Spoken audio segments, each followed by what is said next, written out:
കണ്ണൂരിൽ KSU പ്രതിഷേധത്തിനിടെ പരിക്കേറ്റ് ചികിത്സയിൽ കഴിഞ്ഞിരുന്ന ആരോഗ്യവകുപ്പ് മന്ത്രി വീണ ജോർജിന്റെ ആശുപത്രിവാസവുമായി ബന്ധപ്പെട്ട വിവാദങ്ങൾക്കും സോഷ്യൽ മീഡിയ പ്രചാരണങ്ങൾക്കും മറുപടിയായി ഡ്യൂട്ടിയിലുണ്ടായിരുന്ന നഴ്സ് രംഗത്ത്. പരിയാരം മെഡിക്കൽ കോളേജിലെ നഴ്സ് PC സ്മിതയാണ് ഫേസ്ബുക്ക് കുറിപ്പിലൂടെ വസ്തുതകൾ വിശദീകരിച്ചത്.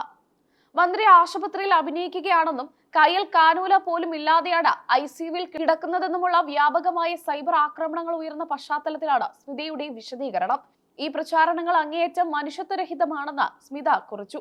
ആശുപത്രിയിൽ പ്രവേശിക്കപ്പെട്ട സമയത്ത് മന്ത്രി കടുത്ത ശരീരവേദന അനുഭവിച്ചിരുന്നതായി സ്മിത സാക്ഷ്യപ്പെടുത്തുന്നു.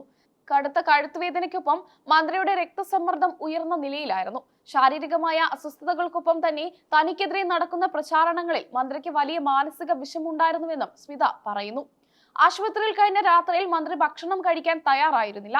കടുത്ത വേദന കാരണം ഏകദേശം 2 മണിക്കൂർ മാത്രമാണ് അവർക്ക് ഉറങ്ങാൻ സാധിച്ചത്. ഒരു രോഗി എന്ന നിലയിൽ അവർ അനുഭവിച്ച പ്രയാസങ്ങൾ നേരിട്ട് കണ്ടവരാണ് തങ്ങളെന്ന് നഴ്സ് വ്യക്തമാക്കുന്നു.